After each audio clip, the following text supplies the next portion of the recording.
Namah Parvati Pataye Govindanam Sankirtanam Om Narayanam Namaskritya Naranchaiva Narottamam Devim Saraswatim Vyasam Tato Jayamudirayet.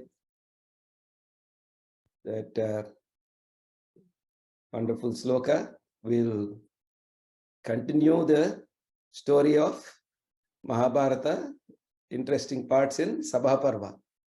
So last time we heard about the end of Jarasandha, the tremendous fight that happened between Bhima and Jarasandha. It started on Kartika Padyami and went on till Chaturdashi, 14 days. They kept fighting that tremendous Mallayuddha, at the end of which Jarasandha was destroyed. Then, as we said last time, the great trio, Bhima and Arjuna and Sri Krishna, came back to Indraprastha, and then they started the preparations for Rajasuya Yagna. So first, all the directions have to be won. The victory has to be achieved in all directions. So Bhima went to the east. Purva Digvijaya was performed by Bhima. All the kings in the east. Uttara Digvijaya in the north by Arjuna. Paschima Digvijaya by Nakula. And Dakshina Digvijaya by Sahadeva.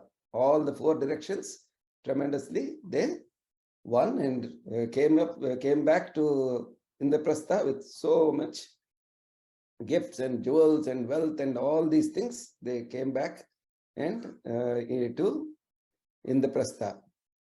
And then Sri Krishna also came there from Dwaravati, from Dwaraka. And he worshipped Dharmaraja, who is elder to Sri Krishna, right? And is such a great king. And he brought wonderful jewels from Dwaraka. Dwaraka is full of jewels. It's on the seashore and it's wonderful. It has Ratnarashis. So he gave so much, contributed so much wealth to Dharmaraja. And then Dharmaraja was so full of gratitude. Oh, Dharuni Dhara, Dharma Tattva Nidhana, Dhanava Darpa Samhara, Varijanabha, Bandhujananranjana. Sri Krishna, I am so fortunate. You yourself have come to me. You have been with me all the way. I am very fortunate. And Sri Krishna said, oh, Dharmaraja, now you have really established Dharma all over the kingdom. Everywhere the kingdom is running according to Dharma. You have shown really excellent rulership. Everybody is benefiting from the way you are ruling the kingdom. And all the kings over the land have now accepted your supremacy. You are the emperor. With all these great achievements, you are now a yajya. You are eligible to perform a mahayajna. So, oh, Bharatanve Bhushana Dharmanandana. Now you are ready to perform Rajasuya Yagna. So for this great yaga, so much has to be done. So many arrangements, such a wonderful, so elaborate yaga this is. It needs help from anyone. Everyone needs to help you in this performance of this great yaga. It's all our duty to help you. You don't have any hesitation or doubt. You don't need to hesitate at all about assigning tasks to anyone, including me. I am here to serve you. Come on, Dharmaraja. You can start. Dharmaraja is filled with joy on hearing this. It is like Amrita, this Upendra Vakyam. The Sri Krishna's Vakyam is like Amrita. Hearing this, he feels all his punya has borne fruit with the anugraha of Madhusudana. So he is full of joy. So all the kings are invited. So all the people are invited from everywhere. All started coming to Hastinapura, to Indraprastha. And even from Hastinapura, he has of course sent the invitation to his his great father like Dhritarashtra. Right? And all the Dhritarashtra himself, of course, does not come, but all the people from Hastinapura, his cousins and his elders, starting with led by the great Bhishma himself, they all come from Hastinapura. So all the arrangements are fully underway. All the people come to join him, all his relatives, friends, everybody. So Dharmaraja gives the task of doing all the Hiranya, Rajata, Ratna Danas, right? All the great charity has to be performed in this yajna with gold and silver and so many jewels. All these have to be donated. So all that he, in charge of all the charities, he gives to Kripacharya. This great yaga has to be performed according to vidhi, according to the how it is prescribed. There are things to be done, there are things not to be done. All this overseeing how everything has to be done or according to vidhi, that task he assigns to Bhishma and Drona. Dharmaraja assigns these tasks to them. All the finances and expenses and financial management he assigns to Vidura. So many kings are coming from so many countries, kingdoms, with all their gifts and everything. Receiving them and taking care and receiving those gifts and carefully handling all those gifts. It's like a big occasion. Marriages we see, right? Somebody is in charge of receiving all the gifts that people bring and safeguarding them. So that task he gives to his cousin Duryodhana. And so many people are there. Such wonderful event is happening for many days. There has to be feasts and banquets and all this. In charge of all of those feasts and banquets, he gives to his cousin Dussasana. Like this, he assigns tasks to everyone. Like Sri Krishna himself was doing so many tasks for him. So like this, he gives everybody their tasks. And then, like Brahma surrounded by Brahmarshis, in a wonderful state, surrounded by all the great rishis like Paila, Dhaumya, Yajnavalkya, Susama, and Vyasa himself as the Brahmana, in the presence of Narada, the Brahmarshis, and Rajarshis like Bhishma himself. Dharmaraja in this wonderful atmosphere, which was really a highlight in the history of Bharata, performed this amazing Rajasuya Yagna and conducted it wonderfully and did the Purnahuti of that amazing yaga in that great fire of the Rajasuya Yagna. So with that, everybody was felt so wonderful, so satisfied. And this Maha Yajna was had come to its conclusion. And then Bhishma, he was in charge, right, of conducting everything according to the Vidhi. So he came to Dharmaraja and he said, "Oh, Dharmaraja, now that you have done the yaga to this point, there is a Vidhi now. It is called Sadasya Puja. Now, among all these great luminaries that are present in this wonderful Sabha, you should do a Sadasya Puja. You should do a puja to a Mahatma who is great in Sadgunas. You have to choose someone here that you will worship." And Dharmaraja says, "Oh, Pitamaha, who else can advise me? You please advise me on who I should choose, who that should be. Who should I perform this Sadasya Puja to?" Then Bhishma says, like the sun destroys all darkness by its radiance and bestows light upon everyone. Everybody is shining because of the sun. And like the moon delights in spreading its moonlight to everyone. Like that, when that effulgent, radiant Pundarikaksha, Kamalanabha, Yajna Purusha, Akhila Loka Pujya, Sri Krishna himself, that Yaga Purusha himself is present in your Yajna. Is there any doubt, O Dharmaraja, about who else is to be worshipped? When worship that Achyuta, do the Yajna Phala Samarpana to him. You need not hesitate. So with that wonderful advice Bhishma gives him, The Pandavas are delighted. They place Sri Krishna on the throne and wash his feet and take the and do the offer him the ardhyam from the yajna. And as they are doing this, as they conduct this puja, everybody is watching. And in that audience is also the Chediraja Shishupala, the king of Chedi. And suddenly he gets up. He has been just boiling. He bursts into anger and starts shouting at Dharmaraja. Oh, Dharmaraja, how can a Dasharha be a Pujarha? He is a because of his race, he is called Dasharha, or he is eligible to be a servant. How can he be eligible for a puja? When there are so many great peoples, you are following the bad advice of Gangeya.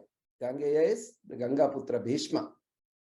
And you are showing your Abhiveka by performing puja to this ill-reputed Varshneya. He is from the Vrishni race. This Varshneya Krishna, you chose him to do the puja. On what basis are you doing this? Is he the older one here? If you are trying to choose somebody older, Vasudeva himself is here. His own father is here. And you chose him. If you are trying to choose somebody who knows the Vedas, Vyasa himself is here. Is he a superior Acharya that you are choosing when Drona and Krupacharya themselves are present here? Is he a great king? These Yadavas, are they even fit to be kings? On what basis are you choosing him? Like this, then he starts slandering Krishna and insulting and abusing Krishna in front of everyone. Dharmaraja tries to pacify him. He said, oh Shishupala, bad language is not appropriate for noble people. There's no greater cause for disaster in this world than uncontrolled speech. It is far more dangerous and destructive than poison and fire. Please control yourself. Don't talk like that. But he continued shouting. He continued shouting at Dharmaraja, continued shouting at Bhishma.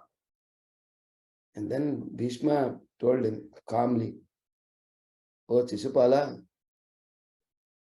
Uttama Jnana Vruddha, the one who has great jnana, is a pujya among jnanis, even if that person happens to be a child.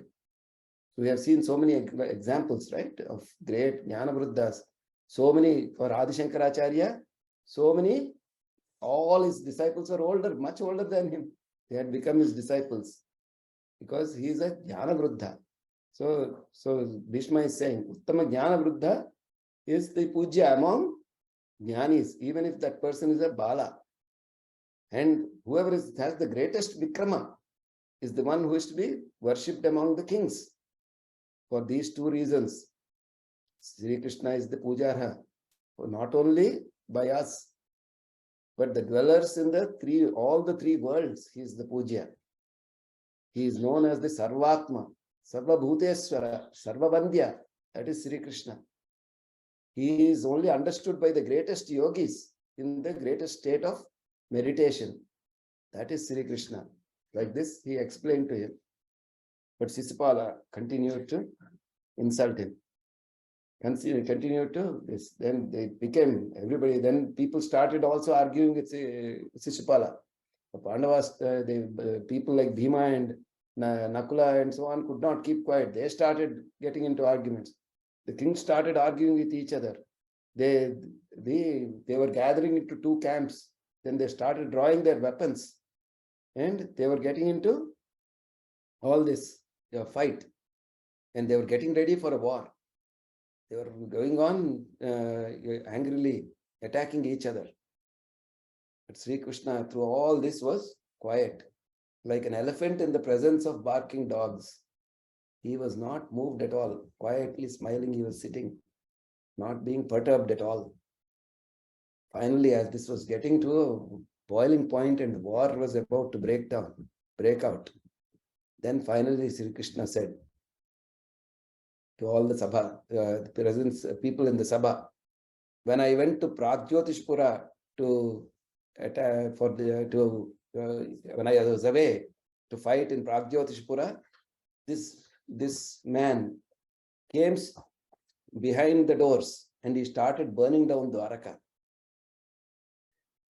He killed the Bhojarajanyas when they were in Jalakrida. They were on vacation. They were in a resort near the Raivataka Parvata with their wives, and they were having fun in the water. At that time, in such a time, he went and killed them. He stole the Yagashva of Vasudeva when he was performing Aswamedha Yaga. He kidnapped the wife of Babru. So he gave like this a many list of things he was doing. He said, and in front of all of you, he has been insulting me without any provocation. But then I have been keeping quiet because I have made a vow. Shishupalasya shataparadhan vrishnami iti Shishupalasya ambayai satpatyai pratignya vachanam dattavan. I have made the pratignya to my aunt Satpati, who is the mother of Shishupala. She had prayed to me about what he was doing. Then I said, because he was performing so much evil, and she was saying, please, please help me, please forgive him. Then I told her, although he's doing very, very bad things, I will forgive him 100 times. 100 aparadas I will forgive him. So he tells Shishupala that you're reaching the end of that count. So quiet down and now stop. But then Shishupala doesn't stop. He continues to insult Krishna and comes to attack, and he starts to start a war. Then at that 100th aparada being over, and still he is coming and performing this, he is doing this aparada, Sri Krishna finally releases the Sudarshana Chakra. And as everyone watches, the Shishupala is destroyed by the Sudarshana Chakra coming from Sri Krishna. In this great moment of the avatara of Sri Krishna, at the end of Rajasuya Yagna, the terrible Shishupala, who has been creating so much havoc all around and had done so much evil, was destroyed by the Sudarshana Chakra. But as everyone there watched with amazement, with widened eyes, a light came out from the body of Shishupala and entered and merged into the body of Sri Krishna. With that, everybody applauded the end of this terrible war and the conclusion of that amazing yajna. And then, with Dharma established again, everybody celebrated the wonderful Rajasuya Yagna. With this, we'll conclude today. This amazing ghatta from the Sabha Parva, which is at the very heart of this. This Rajasuya Yagna is the very heart of the Sabha Parva. With this, we'll worship the wonderful Sri Krishna. Jai Sri Krishna. And Narayanam namaskritya naranchaiva narottamam devim saraswatim vyasam tato jaya mudirayet. Jai Sri Krishna.